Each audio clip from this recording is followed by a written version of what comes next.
I like how comfortable you are in a very like rigid position. I like it a lot. Welcome and welcome back to Sun, Moon, Rising Interviews. I'm astrologer and energy reader erucarose. This is my guest today, Bryce. We just looked up his Sun, Moon, and Rising. We just looked up his chart for the first time.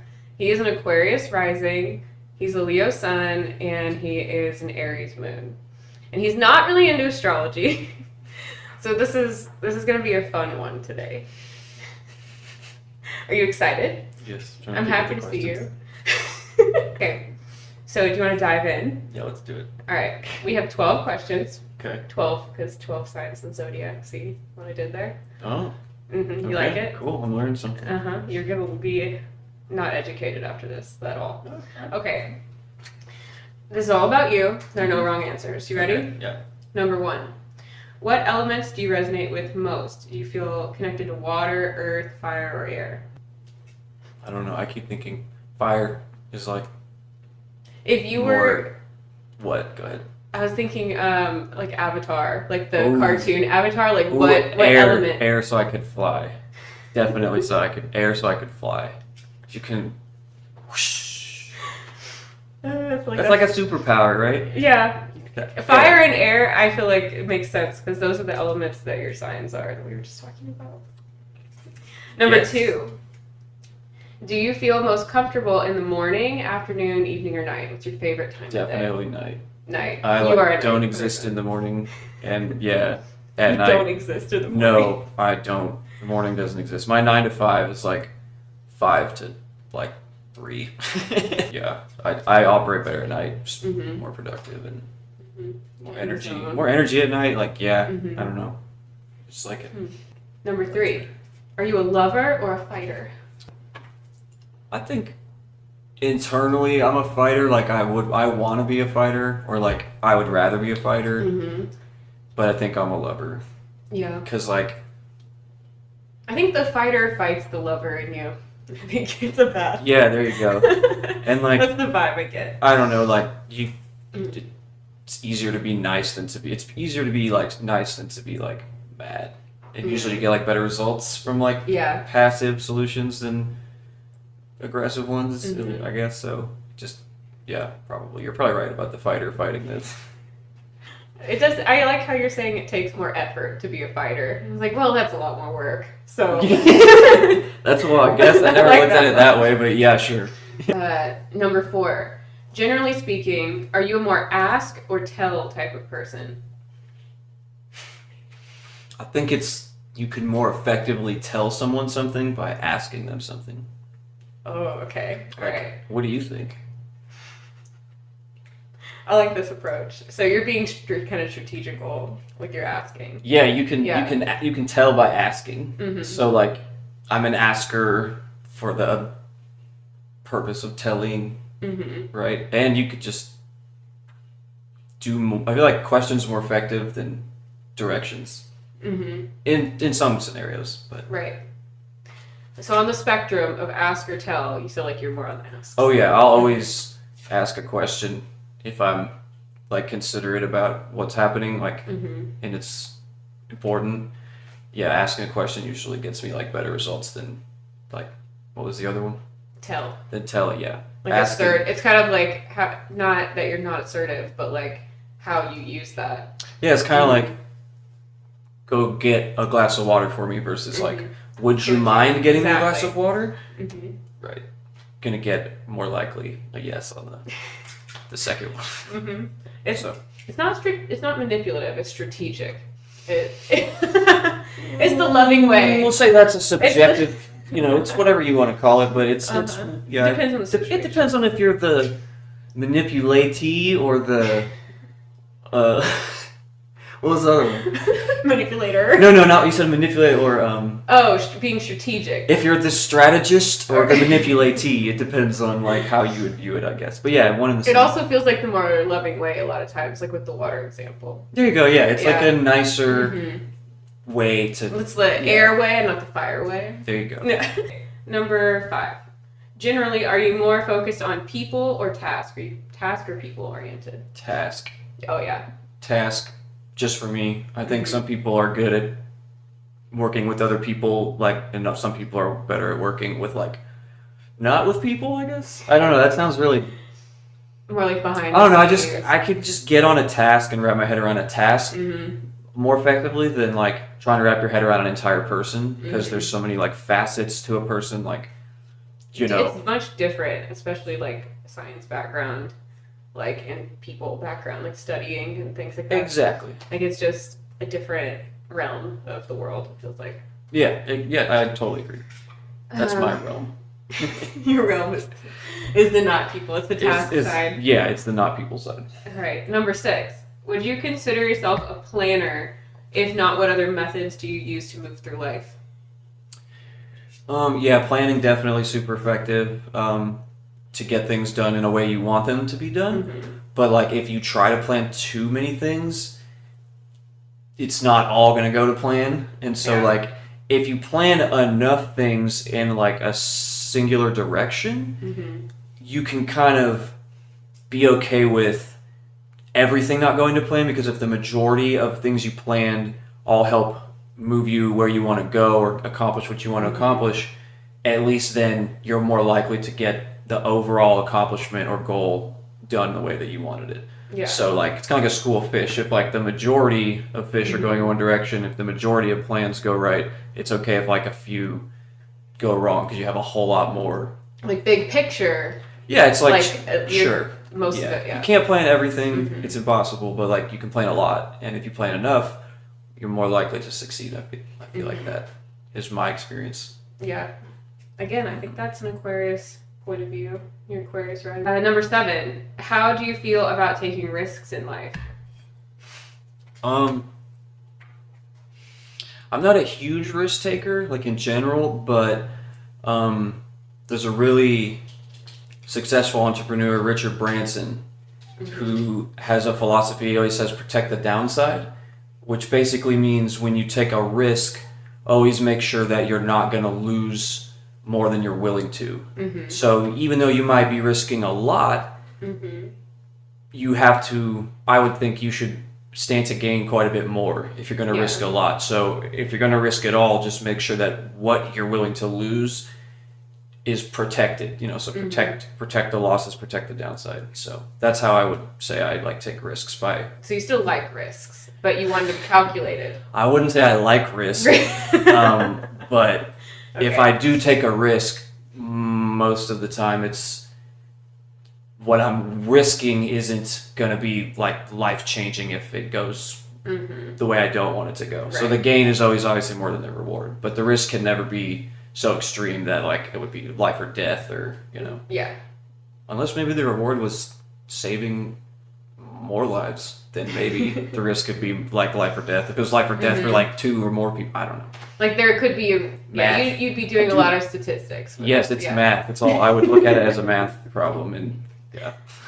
Number 8. How would you say you handle pressure? It motivates me. Really? Yeah. I'm kind of a procrastinator, and so the longer you wait, the more pressure. But then it's you get a surge of energy. It's oh, I have to get this done right now, and then all of a sudden you have all these amazing ideas and all these. I handle it better than I feel like I'm going to handle it. I always end up handling it better, and I always think it's not going to go well, and then I end up handling it better than I thought I was going to. So I guess I'd say I handle pressure better than I think I do. I'm going to look at your chart based on that answer. I'm really curious where your Jupiter is. Because I'm jealous also. I'm jealous. Of what? You can procrastinate and wait for something to see how it's going to go. I hate it. It turns out better. I don't like that. It's not like I plan to procrastinate. No, but it's nice that you have that trust in yourself and a little bit. Do you feel like you've developed that type of trust in yourself? It's going to work out better? It's almost like a vicious cycle where it's I wait till the last second, and then the pressure gives me motivation and energy to effectively get it done and efficiently, and then I then have something else to do, and then I wait. I'm well, if I wait, I'll be way more motivated and have way better ideas. So it's kind of so yeah, I guess to answer your question, yeah, it's almost I do it on purpose, but it's such a bad, it's not a good. Because it's a lot of stress. But if it works, it works. But if it works, it's I don't know. I have to do the math on it. I'll have to check on that. Okay. Okay, number 9. Who in your life do you feel knows you best?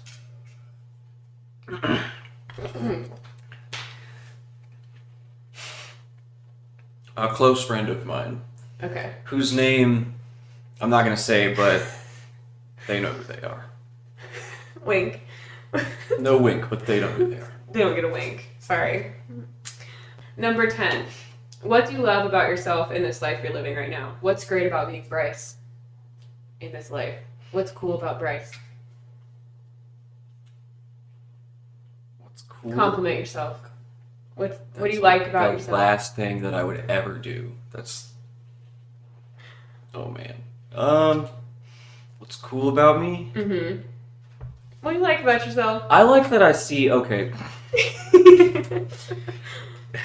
Usually causes me more problems than it does help me with stuff, but I like it about myself. Okay. I see like all the angles of stuff, like way more angles of things than I feel like people should. Mm-hmm. You know, like most people maybe. Yes, I see like if this happens, here are like 50 possible things that could occur as a result of this happening. But if this happens instead, here's 50 other things. Whereas I feel like most people just go, well, if this happens, maybe this or that'll happen, mm-hmm. and that's really They're as far not as doing I this take it. full like big picture, like what could all these possibilities. Yeah, like I like to always like consider what could happen, and I think of way too many possible angles to things. I just call it angles, like all the ways that the reality could branch off and chain of events, whatever you want to call it.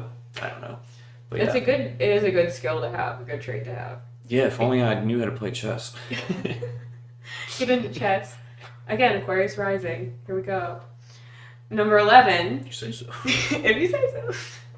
Number 11. Any life mottos you consciously live by? Don't be an idiot. Change my life. Whenever I'm about to do something, I think, would an idiot do that thing? And if they would, I do not do that thing. It was from one of my old bosses, Scott Michaels. Brilliant man. From The Office, isn't it? I mean, it's still not a bad life motto. I feel like people can still live by that. Don't be an idiot. Number 12. What advice would you give to your younger self? This would also apply to anyone who has similar placements as Bryce. Invest in your future now.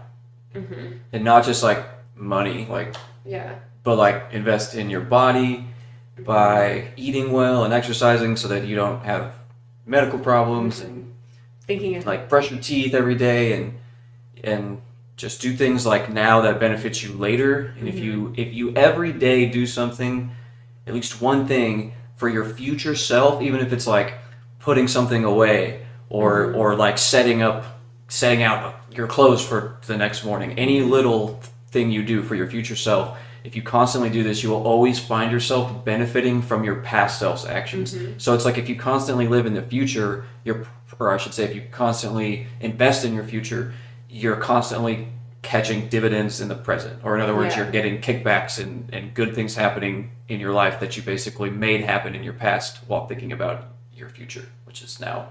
Yeah. That's a really good answer. It works with a lot of stuff. Yeah. It really does. Relationships, money, like physical, diet, like all things. If you just always think about how you want to be in the future and then act now to make that happen, eventually you'll be in that now and you'll be where you wanted to be. All right, our bonus question is, how do you feel about each of your sun, moon, rising placements, and what does the rest of your chart look like? However, Bryce does not know any of this. We just pulled his chart, and he looked at it, and he was like, what? So I've got it in front of me. Some of his basic placements, his sun, again, is in the middle of Leo. His moon is in the middle of Aries. His rising is at the beginning of Aquarius. His north node is Sagittarius. His Mars is Virgo. His Jupiter is in Libra. Venus in Cancer. Mercury in Cancer. And Saturn in Aquarius. So, and I am a Leo. Do you like what people say about Leos? Like, do you feel like you're like the only one who says that's such a Leo thing? No, you're not the only one. But like, I know I'm not the only one. You're BSing. Maybe like once every couple months someone will be like, "Oh, that's such a Leo thing," and I'll be like, they always say it in such a. They're always irritated. In such a what'd you say? I was really high and mighty, like, "Oh, that's such a Leo thing to do." Superior, yeah. There you go. Like, I don't know what it means, but I feel like I should feel like being a Leo is bad. The way that. No, Leos can be really arrogant and like grandiose, but also they can be really great at like kind of like the hero of a situation. Like, did you grow up liking like heroes and like those kind of shows? All kids though. That's not. I mean. Well, I know, but I'm saying that like it's that type of. I don't feel like I'm the kind of person who would. I mean, you're more for yourself. You're more on the arrogant side. I mean. Mm-hmm. You're more task oriented, so it's kind of hard to. Well, now you're making me feel like when I jump into a burning bus. I don't know, like maybe if no one else was around, but like if I had a phone and I was in a city and I don't know, like I don't know. It depends on the situation. I'm not putting pressure on you. It's okay. But if I had a time limit to when I knew I had to have the answer by, I'm sure I could give you a really good answer from the pressure. Because your future self would be prepared. No, I like it though. I did not prepare by knowing these questions ahead of time to benefit in the present. So, yeah, you only listen to the first half of the questions. Anyway, was a spontaneous question anyway. But you don't really like what people say about Leo, but there are a lot of really great things about Leo. So it's not all bad. Just try to, maybe you can memorize some like little, I can give you some notes, like a few like bullet points on good things about Leo, and you could fire back at those people. Yeah, give me some points, numbered, Times New Roman, bullet points, Standard format. That way I can, For your future self. Yes. All right. Thank you so much for sharing with us and joining us today. If you want to connect with Bryce, his Instagram is listed here on the screen and in the description below. Do you have any similar placements to Bryce? Are you a Leo sun, Aries moon, or Aquarius rising? If you are and you're related to anything he said today, let us know in the comments. And as always, please like, subscribe. You can find me on all social media as erucarose, right here. And all my links are in the bio as well, in the description. There's too many words for these things now. Never done this before. You get to do it now. It's all down there. Just look down. Okay, wishing you guys all the love always. Thank you so much. Bye. Hey, Shadow Legend.